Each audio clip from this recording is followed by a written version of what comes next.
الحمد لله رب العالمين والعاقبة للمتقين والصلاة والسلام على أشرف الأنبياء والمرسلين وعلى آله وصحبه أجمعين أما بعد. سورة الفيل مكية وهي 5 آيات. بسم الله الرحمن الرحيم. ألم تر كيف فعل ربك بأصحاب الفيل إلى آخر الآية. صدق الله العظيم. معزز و مکرم سامعین کرام، الحمدللہ درس قرآن کے عنوان سے ایک سلسلہ تقریباً 1 سال کی مدت سے جاری ہوا، اور اس میں کوشش یہ کی گئی تھی کہ وہ صورتیں جو عموماً نماز میں پڑھی جاتی ہیں، تلاوت کی جاتی ہیں اور اکثر لوگوں کو یاد ہوتی ہیں، سورہ ام پارہ کی آخری 10 صورتیں، سورہ فیل سے لے کر سورہ ناس تک، یہ اکثر لوگوں کو یاد ہوتی ہیں اور نماز میں انہی کی تلاوت ہوتی ہے. تو کوشش یہ کی گئی تھی کہ ان صورتوں کی تفسیر اور تشریح اور کچھ خلاصہ ہمارے سامنے آ جائے، تاکہ نماز کے اندر جب ہم قرآن کی تلاوت کریں تو ہم قرآن کو سمجھ رہے. اس لیے کہ قرآن کو سمجھ کر تلاوت کرنے اور بے سمجھے تلاوت کرنے میں اجر و ثواب کے اعتبار سے بھی فرق ہے، اور اسی طرح سے دل جمعی کے اعتبار سے بھی فرق ہے. اگر قرآن آدمی سمجھ کر پڑھتا ہے تو اس کے لیے قرآن زیادہ نصیحت اور عبرت کا سامان پیدا کرتا ہے، بلکہ قرآن میں اللہ نے خود فرمایا افلا یتدبرون القرآن ام علی قلوب اقفالها، کہ یہ قرآن کو سمجھنے کی کوشش نہیں کرتے، یہ ان کے دلوں پر تالے لگے ہوئے. یعنی توجہ اس بات کی جانب دلائی گئی ہے کہ قرآن صرف رسمی طور پر پڑھنا کافی نہیں ہے، جبکہ اس پر بھی اجر و ثواب ہے، فضائل ہے، مناقب ہے، بغیر سمجھے بھی پڑھے گا. لیکن اگر سمجھ کر پڑھا جائے گا تو حضرت عمر رضی اللہ تعالیٰ عنہ فرماتے ہیں کہ میں قرآن کی ایک آیت سمجھ کر پڑھوں، یہ میرے لیے بے سمجھے 1000 آیتوں پڑھنے سے زیادہ بہتر ہے. ایک آیت کا سمجھ کر پڑھنا. تو قرآن اللہ کا کلام ہے، احکام الحاکمین کا کلام ہے، اور اللہ کے کلام سے وابستگی اور تعلق دوسرے ایمان میں سے. تو اس لیے ان صورتوں کی مختصر تشریح اور توجیہ بیان کی جا رہی تھی. اس میں سورہ فیل آخری صورت کی 10 صورتوں میں سے، اور ہر صورت کے متعلق یہ بھی بتایا گیا تھا کہ یہ اس کا نام کیوں رکھا گیا. تو سورہ فیل کا نام بھی سورہ فیل کیوں رکھا گیا، گزشتہ کئی ہفتے اس کی تفسیر چلی ہے، تو وہ آپ حضرات کو بتا دیا گیا تھا کہ قاعدہ ہے مفسرین کا تسمیۃ الکل باسم الجزء، کہ اگر پورا مضمون ہے اور اس مضمون میں کوئی خاص واقعہ ہے تو اس خاص واقعے کی طرف وجہ سے پورے مضمون کا وہی نام رکھ دیا جاتا ہے. تو اس صورت کے اندر چونکہ ایک عظیم واقعہ فیل، اصحاب فیل کا بیان کیا گیا تھا، ہاتھی والوں کا بیان کیا گیا تھا جو ابرہہ اپنا لشکر لے کر آیا تھا، اس مناسبت سے پوری صورت کا نام بھی کیا ہے، سورہ فیل لگ دیا گیا. اب اس صورت کے متعلق جو واقعات تھے، پس منظر تھا، وہ تمام کا تمام گزشتہ ہفتوں میں بیان کیا گیا ہے. اس کا مختصر خلاصہ یہ ہے کہ اللہ کے نبی صلی اللہ علیہ وسلم کی بعثت سے پہلے بہت سارے واقعات رونما ہوئے، اور ان واقعات کو ابراز کہا جاتا ہے. نبی کی آمد کی خبر دینے کے لیے نبی کے آنے سے پہلے جو معجزاتی طور پر واقعات پیش آئے ان کو معجزہ نہیں بلکہ ابراز کہتے ہیں، اور جو واقعات نبی کی زندگی میں پیش آئے خلق عادت، مزاج کے خلاف، ماحول کے خلاف، اس کو معجزہ کہا جاتا ہے. تو یہ واقعات بہت سارے پیش آئے اللہ کے نبی کی آمد سے پہلے. ان میں سے ایک واقعہ یہ بھی تھا کہ ابرہہ یمن کا ایک بادشاہ تھا، اور وہاں اس نے بیت اللہ کے مقابلے میں ایک اور گھر بنایا تھا، اور اس کی چاہت یہ تھی کہ لوگ اس گھر کی طرف بھی ارادہ کریں اور توجہ کریں اور اس کو بھی اپنی کیا ہے توجہ کا مرکز بنائیں. لیکن چونکہ اللہ رب العزت نے بیت اللہ کو ایک عظمت عطا کی تھی اور افضلیت عطا کی تھی، تو اس وجہ سے لوگ اس مکان کی جانب متوجہ نہیں ہوئے. تو تو اس نے حسد میں آ کر بیت اللہ کو ڈھانے کا ارادہ کیا اور اپنا پورا لاؤ لشکر لے کر آیا، اور اس میں ہاتھی لے کر آیا تھا خاص طور پر، جو چونکہ وہ قوی الجسد ہوتے ہیں، قوی الجثہ ہوتے ہیں ہاتھی، اس لیے وہ ہاتھی لے کر آیا تھا رعب اور دبدبا اپنا پیدا کرنے کے لیے، اور عرب کے کسی قبیلے کے اندر طاقت نہیں تھی کہ اس کا مقابلہ کر سکے، اس کو روک سکے۔ لیکن بہرحال جب مکہ کے قریب آیا تو اللہ رب العزت نے چھوٹے چھوٹے پرندے جن کو ابابیل کہا جاتا ہے، ان کا ایک غول اور ان کی ایک جماعت بھیجی، اور ان کے چونچ اور پنجروں کے اندر چھوٹے چھوٹے کنکریاں تھیں اور چھوٹی چھوٹی پتھر کے ٹکڑے تھے، اور اس ابرہہ اور اس کی جماعت پر ان پرندوں نے ان پتھروں کو برسایا ہے، جس کی وجہ سے اللہ نے فرمایا فَجَعَلَهُمْ كَعَصْفٍ مَأْكُولٍ، وہ ایسے ہو گئے تھے جیسے چبایا ہوا بھوسا ہوتا ہے، کھایا ہوا بھوسا ہوتا ہے، جانور چبانے کے بعد بعض مرتبہ باہر نکال دیتا ہے، نگل دیتا ہے، تو اس کو جیسی وہ حالت ہوتی ہے، ان پوری جماعت کی حال یہ ہو گیا۔ تو اللہ نے اس واقعے کو بیان کیا، اور واقعے کو بیان کرنے کی اصل وجہ یہ ہے کہ مشرکین مکہ اور کفار مکہ جو قرآن کے اول مخاطب ہیں، ان کو تعلیم یہ دینی تھی کہ ایسے ایسے واقعات پہلے پیش آ چکے ہیں، اللہ کے مقابلہ کرنے والوں کے، اللہ سے ٹکرانے والوں کے، اللہ کے گھر کو مٹانے کا ارادہ کرنے والوں کے، تو اللہ رب العزت نے ان کو صفحہ ہستی سے مٹا دیا۔ اگر تم بھی اللہ کا انکار کرو گے اور اللہ کی اطاعت و فرمانبرداری نہیں کرو گے اور اللہ کے گھر کے مقابلے میں کوئی اور گھر بناؤ گے، تو اللہ رب العزت تم کو بھی اسی انجام پر پہنچائے گا جو پہلی قوم کو پہنچایا۔ یہ تو مشرکین مکہ کو خطاب تھا، اور یہی خطاب قیامت تک آنے والے انسانوں کو، اور اس میں تعلیم یہی دی گئی ہے کہ ہم کوئی ایسا کام نہ کریں جو اللہ سے کے احکامات سے ٹکراتا ہو، یا اسی طرح سے دین سے ٹکراتا ہو، اس لیے کہ اللہ نہ اس کو چلنے دے گا، نہ اس کو جمنے دے گا، اور نہ اس میں کامیابی عطا کرے گا۔ تو چونکہ قرآن قصے کہانی کی کتاب نہیں ہے، ایسا نہیں ہے کہ اصحاب فیل کا واقعہ بیان کیا گیا، اللہ نے قرآن کو قصے کہانی کی کتاب نہیں بیان کیا ہے، بلکہ یہ تو عبرت اور نصیحت کی کتاب ہے۔ اس لیے جہاں واقعات ہیں وہاں مفصل واقعہ نہیں لکھا گیا ہے، بلکہ واقعے کے کسی جز کی طرف اشارہ کیا گیا ہے۔ یہ قرآن کی بڑی معجزہ ہے، اور اس کی حکمت ہے کہ پورے واقعے کو ذکر نہیں کرتا، تاکہ لوگ یہ نہ سمجھنے لگے کہ قرآن تو قصے کہانی کی کتاب ہے۔ عموماً قصے کہانی دلچسپی پیدا کرنے کے لیے ہوتے ہیں، توجہ کو لوگوں کی اپنی طرف کھینچنے کے لیے ہوتے ہیں۔ تو اولاً تو قرآن میں اس کا اہتمام ہے کہ کوئی بھی واقعہ بے سند نہیں ہے، جھوٹا نہیں ہے، اپنی طرف سے گڑھا ہوا نہیں ہے، صرف دلچسپی پیدا کرنے کے لیے، توجہ کو کھینچنے کے لیے بیان نہیں کیا گیا، بلکہ سارے واقعات جو قرآن میں مذکور ہیں وہ حقیقت پر مبنی ہیں۔ اور اللہ کے نبی صلی اللہ علیہ وسلم سے ارشاد فرمایا گیا کہ ہم نے بہت سارے واقعات آپ کو پڑھ کر سنائے ہیں، اور بہت سارے ایسے واقعات ہیں لم نقصصہم علیک، جو ہم نے آپ کو بتائے بھی نہیں ہیں۔ آپ سے پہلے بہت سارے واقعات آئے ہیں، اور ہر واقعے کا علم آپ کو نہیں ہے، صرف انہی واقعات کا علم آپ کو ہے جو ہم نے بتایا۔ اس میں مفسرین نے ایک باریک اشارہ یہ بھی لکھا کہ جو لوگ یہ سمجھتے ہیں کہ اللہ کے نبی صلی اللہ علیہ وسلم معاذ اللہ عالم الغیب ہیں، غیب کی باتوں کو جاننے والے ہیں، ان کے عقیدے کی تردید ہوتی ہے کہ اللہ قرآن میں کہہ رہا ہے کہ ہم نے آپ کو سارے واقعات نے بیان کیے، اگر آپ عالم الغیب ہوتے تو پچھلے جتنے واقعات ہوتے آپ کو سب کا علم ہوتا، لیکن اللہ فرما رہے ہیں کہ آپ کو سارے واقعات کا علم نہیں ہے، جو ہم نے بتایا وہی علم آپ کے پاس ہے۔ تو اللہ کے نبی صلی اللہ علیہ وسلم اللہ کے رسول ہیں اور اللہ کے بندے ہیں۔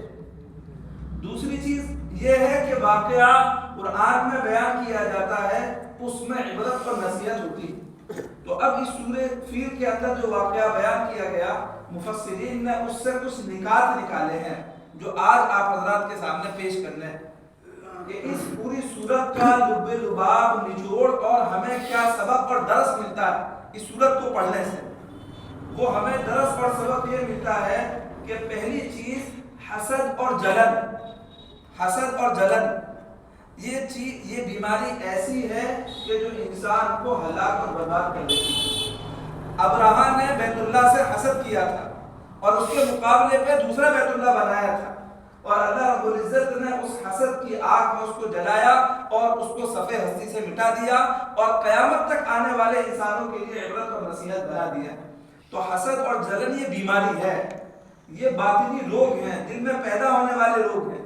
اکثر لوگوں کا اس کا علم ہی نہیں ہوتا ہے۔ حسد کسے کہا جاتا ہے؟ حسد کہا جاتا ہے کہ کسی سے زوال نعمت کی تمنا کرنا، یہ خیال کرنا کہ اس کے پاس جو یہ چیز ہے یہ اس سے چھن جائے، ضائع ہو جائے، برباد ہو جائے، مجھے ملے نہ ملے، اس سے کوئی بحث نہیں ہے، اس کے پاس نہیں رہنی چاہیے۔ اور یہ ایسا مرض ہے کہ اس میں خاص اور عام ہر ایک طبقہ جو ہے ملوث ہے، مبتلا ہے، اور آدمی کو اپنے حسد کا علم ہی نہیں ہوتا۔ ہر ایک آدمی یہ سمجھتا ہے کہ میں تو حسد کرتا ہی نہیں۔ حسد کا معلوم ہوتا ہے ایک خاص وقت میں، ایک خاص حالت میں، ایک خاص کیفیت میں، جب وہ چیز سامنے ہوگی، کسی ہمارے مقابلے میں ہم سے چھوٹے کو مل گئی، ہم سے زیادہ کمتر کو مل گئی، ہم سے زیادہ چھوٹے خاندان والے کو مل گئی، ہمارے اپنے قریبی رشتہ دار کو مل گئی، جب وہ کیفیت جو اندر پیدا ہوتی ہے تو بعض مرتبہ تو آدمی زبان سے اظہار کر دیتا ہے کہ مجھے اچھا نہیں لگا، آپ کو مل گئی، اگرچہ زبان سے تعریف کرے کہ ماشاءاللہ بہت اچھا ہے اور بڑی خوشی ہوئی، لیکن اندر ایک آگ ہوتی ہے، ایک چسک ہوتی ہے، ایک اڑھن ہوتی ہے جو آدمی اظہار نہیں کر پاتا ہے، اور اسی کو حسد کہا جاتا ہے، جو تکلیف پیدا ہو رہی ہے حسد کے ذریعے سے۔ اور یہ اللہ کے نبی صلی اللہ علیہ وسلم نے ارشاد فرمایا ثلاثۃ لازمات لامتی، تین چیزیں میری امت میں لازمی طور پر پائی جائیں گی، اور اس میں سے ایک ارشاد فرمایا الحسد، حسد بھی میری امت میں لازمی طور پر پایا جائے گا۔ یعنی انسانی نیچر اور فطرت ہے، انسان کو کسی کے پاس بھلائی اور خیر دیکھ کر کبھی خوشی حاصل نہیں ہوتی ہے، بلکہ دل کے اندر ایک طرح کی تکلیف محسوس ہوتی ہے، اور اس کے تئیں جو ایک عظمت ہونی چاہیے، محبت ہونی چاہیے، اس کے مقابلے میں کراہیت اور عداوت ہوتی ہے۔ لیکن اللہ کے نبی نے فرمایا، حسد کے علاج بیان کیا۔ صحابہ نے پوچھا اللہ کے نبی جب یہ بیماری پائی جائے گی تو اس کا کوئی علاج تو ہوگا؟ بھئی پائی جائے گی اور یہ بہت بری بیماری ہے، حدیث میں ہے کہ الحسد کصداع الحدید لا یزال به حتی یاکلہ، حسد ایک ایسی بیماری ہے کہ جو آدمی کو اگر لگ جائے تو وہ ایسے آدمی کو خاکستر کر دیتی ہے، جلا دیتی ہے، جیسے کہ آگ لکڑی کو جلا دیتی ہے، ایسے آدمی کو فرا کر دیتی ہے، اور یہ بیماری پائی جاتی ہے۔ کوئی یہ نہیں کہہ سکتا کہ میرے اندر نہیں پائی جا رہی، پائی جائے گی۔ اللہ کے نبی فرما رہے لازمات لامتی، میری امت میں لازمی طور پر پائی جائے گی۔ لیکن اللہ کے نبی سے پوچھا گیا اللہ کے نبی وما علاجھا، اس کا علاج کیا ہے، اس کو دور کرنے کا سبب اور ذریعہ کیا ہے؟ اللہ کے نبی نے ارشاد فرمایا اس کا علاج یہ ہے اذا حسدت فاستغفر اللہ، جب تمہارے دل میں کسی کے تئیں حسد پیدا ہو تو اس کا آسان حل یہ ہے کہ آپ استغفر اللہ پڑھیں۔ کیا کریں؟ استغفر اللہ۔ کتنا آسان حل ہے، آدمی کیا کرے فوراً استغفر اللہ۔ استغفر اللہ کو حکم کیوں دیا گیا؟ استغفر اللہ کا معنی تو یہ اللہ مجھے معاف فرما، میری مغفرت فرما۔ اصل وجہ یہ ہے کہ حسد کرنے والا وہ حسد میں اس آدمی سے حسد نہیں کرتا ہے، بلکہ وہ اللہ کے فیصلے کی مخالفت کر رہا ہے۔ اللہ نے جو اس کو اپنے حکمت سے، اپنے حکم سے کوئی چیز عطا کی ہے، عنایت کی ہے، تو یہ حسد کرنے والا اس اللہ کے فیصلے کو معاذ اللہ ناگوار محسوس کر رہا ہے، پسند نہیں کر رہا، اور غلط ٹھہرا رہا ہے کہ اللہ کا معاذ اللہ یہ فیصلہ ٹھیک نہیں تھا، اس کو دے دیا، یہ اس کا اہل نہیں تھا۔ اور اللہ کو معلوم ہے کون کس چیز کا اہل ہے، کس کو کیا چیز عطا کرنی ہے، تو یہ گناہ ہے، نافرمانی ہے، اللہ کے تئیں بدگمانی ہے، بندوں کے تئیں نہیں بلکہ رب کے تئیں بدگمانی ہے۔ تو حکم یہ دیا گیا فاستغفر اللہ، استغفار کیجیے۔ استغفار کے ذریعے سے یہ جو باطنی بیماری ہے یہ آپ سے دور ہو جائے گی اور ختم ہو جائے گی۔ تو حسد جو ہے بہت مہلک بیماری ہے، اس سے بچنا ہے۔ اس صورت میں یہی سبق اور ڈر دیا گیا۔ دوسرا سبق یہ ہے کہ انسان غصے کی حالت میں ایسے فیصلے کرتا ہے جو معاذ اللہ بعض مرتبہ اسی کے لیے دشواری اور مصیبت کا سبب بن جاتے ہیں، اور بعض مرتبہ وہ اس کو خیر سے اور بھلائی سے دوری کا سبب بن جاتے ہیں۔ جیسے ابراہیم نے غصے میں آیا اور اپنے علاقے سے کوچ کر کے بیت اللہ کو ڈھانے کا کیا ہے قصد کیا، ارادہ کیا، اور وہاں آنے کے بعد وہ اللہ رب العزت کے عذاب کا شکار ہو گیا. تو جیسے حسد بیماری ہے اسی طرح غصہ بھی ایک باطنی بیماری ہے. اللہ کے نبی صلی اللہ علیہ وسلم سے ایک صحابی نے عرض کیا اللہ کے نبی آپ مجھے کوئی نصیحت کر دیں, تو آقا نے فرمایا لا تحزن, غصہ مت ہوا کر. اور قرآن میں اللہ نے ایمان والوں کی صفت بیان کی والکاظمین الغیظ والعافین عن الناس, کہ ایمان والے وہ ہیں جو غصے کو پی جاتے ہیں. مفسرین نے یہاں اشارہ یہ کیا کہ اللہ نے نہیں کہا کہ ایمان والوں کو غصہ ہی نہیں آتا ہے. ایمان والوں کو غصہ, ایمان کوئی ایسا نہیں بہت بڑا بزرگ بن گیا اللہ والا بن گیا یا نبی کیوں نہ ہو اس کو غصہ ہی نہیں آئے گا. غصہ انسان کے اندر پایا جائے گا, یہ اس کی فطرت ہے, یہ اس کے نیچر ہے. اس کی طبیعت کے خلاف چیز پیش آئے گی تو غصہ آئے گا, ناراضگی ہوگی. تو اللہ نے فرمایا اگر وہ ناراضگی اور وہ غصہ صرف اپنی ذاتی مفاد کی وجہ سے آ رہا ہے تو اس کو تو پینا لازمی ہے, اس کو تو کیا ہے جذب کرنا لازمی ہے. اور اگر وہ غصہ حق کے لیے آ رہا ہے, بھلائی کے لیے آ رہا ہے, تو وہ غصہ ہی اچھی صفت ہے. جو غصہ بری صفت تھی اگر اس کا رخ بدل جائے تو وہ غصہ ہی جو ہے بری صفت سے اچھی صفات میں داخل ہو جاتا ہے. کہ غصہ اس لیے آ رہا کہ اللہ کی ناراضگی ہو رہی, اللہ کے حکموں کو توڑا جا رہا ہے, پیارے حبیب صلی اللہ علیہ وسلم کی سنتوں کو چھوڑا جا رہا ہے, اس پر آدمی کو غصہ آ رہا ہے. حدیث میں اللہ کے نبی صلی اللہ علیہ وسلم کے سامنے ایک جماعت آئی, ان میں کچھ لوگ ایسے تھے جن کی مونچھیں بہت بڑی ہوئی تھی اور داڑھی بہت انہوں نے قطع رکھی تھی, صاف کر رکھی تھی. تو اللہ کے نبی صلی اللہ علیہ وسلم نے ان کو دیکھا تو آپ نے ان سے چہرے کو پھیر لیا اور غصے کا اظہار کیا. صحابہ کہتے ہیں کہ آپ کے چہرے انور ایسے چمک رہا تھا غصے کی وجہ سے جیسے کہ آپ کے گالوں پر انار کے رس کو نچوڑ دیا گیا ہو, ایسے آپ کا چہرہ چمک رہا تھا غصے کی وجہ سے. اور ان سے پوچھا اللہ کے نبی نے آپ نے یہ رویہ کیوں بنا رکھا ہے؟ تو انہوں نے کہا ہمارے حاکم نے ہمیں یہی حکم دیا, ہمارے بادشاہ کا یہی فیصلہ ہے کہ ہم جو ہے داڑھی کو کٹوائیں اور مونچھوں کو بڑھوائیں. تو اللہ کے نبی نے غصے میں کہا میرے رب نے مجھے یہ حکم دیا قص الشارب واعف اللفا, کہ میں مونچھوں کو کترواؤں اور داڑھی کو بڑھاؤں, میرے رب نے مجھے یہ حکم دیا. تو اللہ کے نبی ناراضگی کا اظہار کیا, اور وہ ناراضگی پسندیدہ ہے, محبوب ہے, جو کسی غلط چیز کو دیکھ کر پیدا ہو رہی ہو, وہ مذموم نہیں ہے. لیکن غصہ اپنی ذات کے لیے, دنیاوی اسباب کے لیے, دنیاوی چیزوں کے لیے, معاملات کے لیے اس کو پی جانا اور جذب کرنا یہ اجر و ثواب کا باعث ہے. اور اس پر کیا ہے باقاعدہ فضائل اور مناقب بیان کیے گئے. ایک یہ ہمیں سبق ملتا ہے اس صورت سے, ایک سبق یہ ملتا ہے کہ انسان اپنے دل سے اگر انانیت کو نہیں نکالتا, یعنی میں ہی ٹھیک ہوں, میں ہی صحیح ہوں, میرا فیصلہ, میری بات, میری رائے یہی ٹھیک ہے, اس کو انانیت کہا جاتا ہے. کیا کہا جاتا ہے؟ انانیت. اور یہ بھی ایک باطنی بیماری ہے. اللہ کے نبی نے فرمایا قرب قیامت میں ایسے احوال پیدا ہوں گے کہ ہر ایک آدمی اپنی رائے کو پسند کرے گا, جو میں کہہ رہا ہوں وہ سب سے صحیح ہے, جو میری سمجھ میں آ رہا ہے بس وہ ٹھیک ہے, باقی سب غلط ہے. تو یہ قرب قیامت کی علامتوں میں سے ہے کہ ہر ایک آدمی اپنی رائے کو پسند کرنے لگے گا. تو یہ انانیت بھی آدمی کو بہت ساری خیر سے محروم کر دیتی ہے.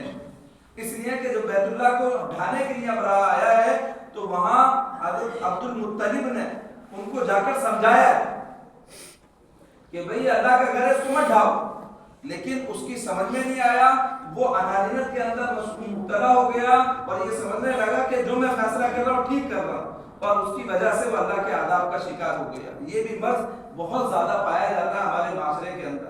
اگر کسی کو کوئی بات سمجھاؤ تو یہ سمجھتا ہے کہ میری جو ہے عزت نفس سے کھلواڑ کر رہا ہے, یہ مجھے کیوں کہہ رہا ہے, مجھے کیوں ٹوک رہا ہے, مجھے کیوں روک رہا ہے. آدمی اس کو برا سمجھتا ہے, جبکہ اگر خیر کی بات اور بھلائی کی بات بتائی جائے تو آدمی کو اپنا جائزہ لینا چاہیے اور اپنے بارے میں سوچنا چاہیے واقعی یہ بیماری میرے اندر ہے یا نہیں. نہیں ہے تو دور کر لے, نہیں ہے تو اللہ سے کہا ہے اس پر اس کی حمد و ثنا کرے. ایک تیسرا جو سبق اس میں یہ ہے کہ ہر قسم کی قدرت اللہ کے ہاتھ میں ہے, ساری طاقت اللہ کے ہاتھ میں ہے. اللہ رب العزت اگر چاہے تو بڑے بڑے لشکروں کے لیے ایک چھوٹے چھوٹے پرندوں کو کیا ہے سبب اور ذریعہ بنا دیتا ہے ان کی ہلاکت و بربادی کا. یعنی معلوم یہ ہوا کہ اللہ اگر کسی کو بنانا چاہے تو اس کو کوئی بگاڑ نہیں سکتا, اور اللہ اگر کسی کی بگاڑنا چاہے تو اس کو کوئی بنا نہیں سکتا.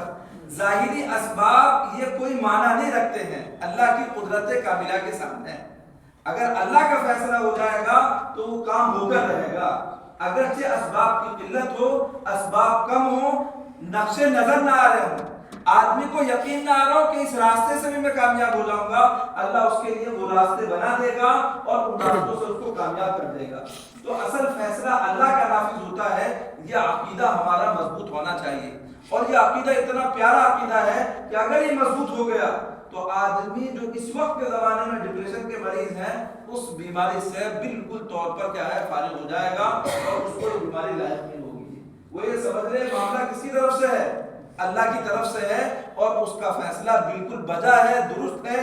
میری سمجھ میں آئے، میری سمجھ میں نہ آئے، میرے مزاج کے موافق ہو یا مزاج کے موافق نہ ہو، تو یہ آدمی کا عقیدہ بننا چاہیے اس سورت کو پڑھنے کے بعد۔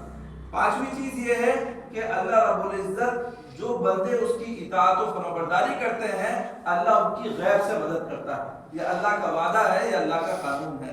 اس سورت سے ایک سبق یہ ملتا ہے کہ اگر اطاعت و فرمانبرداری والی زندگی ہوگی تو اللہ ایسی جگہ سے روزی دے گا، فرمایا من حیث لا یحتسب، کہ تمہیں وہم و گمان بھی نہیں ہوگا، اللہ ایسے راستے نکال دیتا ہے۔ تو ہم اگر کامیابی چاہتے ہیں تو اس کے لیے کبھی بھی گناہ اور معاصی والے راستے کو نہ اپنائیں، جیسے کہ اس زمانے میں وہ ہمارے سامنے پیش کیے جاتے ہیں۔ آدمی پریشان ہوا مالی اعتبار سے تو بینک والوں کا آپ کے پاس خود فون آ جائے گا کہ لون لے لو، آ کر لے لیجیے۔ اب آپ کو خود وہ جو ہے آفر کر رہے ہیں، آپ کی منت سماجت کر رہے ہیں۔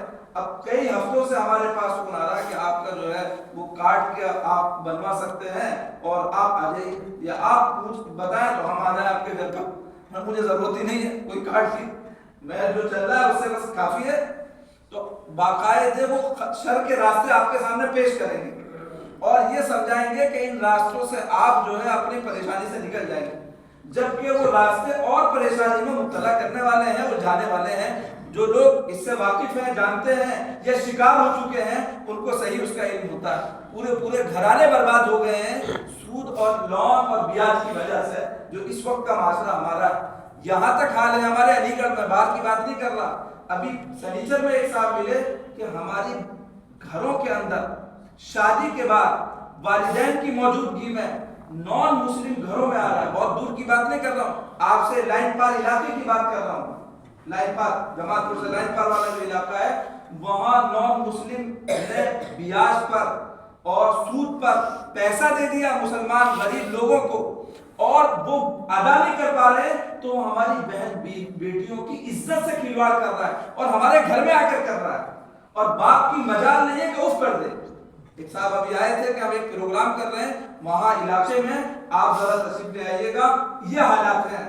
ہم نے اپنی آنکھوں سے دیکھا ہے کہ روک نہیں پا رہے، وہ مجبور ہے اس لیے کہ 2 لاکھ روپے، 1 لاکھ روپے، 50,000 روپے، بلکہ 10,000 روپے دے رکھے ہیں، اور جو کمزور طبقہ ہے وہ بیچارہ اپنے حالات میں مسائل میں آ کر وہ لے لیتا ہے اور وہ ان کی عزتوں سے کھلواڑ کر رہے ہیں، یعنی ماں باپ کے سامنے کھلواڑ کر رہے ہیں، اور ان کی مجال نہیں ہے کہ وہ بھی کر دیں۔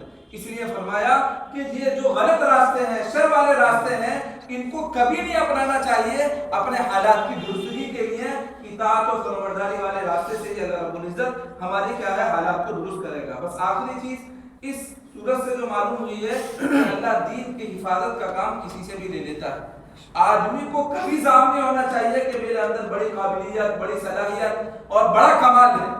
اللہ رب العزت اپنے دین کی مدد فاسق و فاجر سے بھی لے لیتا ہے، پکے گنہگار سے بھی لے لیتا ہے، پکے مجرم سے بھی لے لیتا ہے۔ اور وہ واقعہ جو ابتدا میں تفسیر میں آپ کو بیان کیا گیا کہ حجاج ابن یوسف جس نے بڑے بڑے صحابہ کو قتل کیا تھا، تابعی کو قتل کیا تھا، اللہ نے اس سے کام لیا بنائے کعبہ کا اور حتیم کو حصے کو باہر کرانے کا اور قرآن مجید پر زبر زیر پیش لگوانے کا، یہ کام اللہ نے حجاج ابن یوسف سے کرایا ہے۔ تو اللہ اپنا دین کا کام لینے کا کسی سے بھی محتاج نہیں ہے، اللہ فاسق و فاجر سے بھی۔ اس کا مطلب یہ نہیں ہوتا کہ وہ فاسق و فاجر درست ہو جائے گا، اس کو فسق و فجور درست ہے۔ بعض مرتبہ ذہن اور خیال میں یہ آتا ہے کہ وہ ایسا کام کر رہا ہے وہ تو درست آدمی ہے تو ٹھیک ہے، نہیں، اللہ لے لیتا ہے کام، اللہ کو اپنا دین کا کام لینا ہوتا ہے تو تاتاری جو ختم کرنے کے لیے آئے تھے اسلام کو، اللہ نے ان سے ہی اسلام کا کام لے لیا اور اسلام کو سربلند کر دیا۔ اس لیے ڈرتے رہنا چاہیے، کوئی بھی کار خیر اللہ اگر آپ سے لے رہا ہے اور آپ کو استعمال کر رہا ہے اور آپ اس کا ذریعہ بننا ہے کار خیر کا، تو کبھی عجب کا، خود پسندی کا اور کبھی بھی خوش فہمی کا شکار نہ ہو کہ میرے اندر بڑی قابلیت و صلاحیت ہے، کیا معلوم اللہ رب العزت نے ہم سے کس وجہ سے کام لیا ہو، کن حالات میں اللہ کام لے رہے ہیں۔ تو اس لیے ڈرنا چاہیے اور اللہ رب العزت سے استغفار کرتے رہنا چاہیے، اور جو کچھ کام ہو رہا ہے اس کی نسبت من جانب اللہ کرتے رہنی چاہیے کہ یہ سب اللہ کی طرف سے ہو رہا ہے، میں نے کچھ بھی نہیں کیا ہے، یہ اللہ کو یہ عمل بہت زیادہ پسند ہے۔ اللہ صحیح معنوں میں عمل کی توفیق عطا فرمائے۔ وآخر دعوانا الحمدللہ رب العالمین۔ حضرت وہ 3 چیزیں آپ نے بتائی تھی، ہاں، تو وہ 2 چیزیں اللہ کے نبی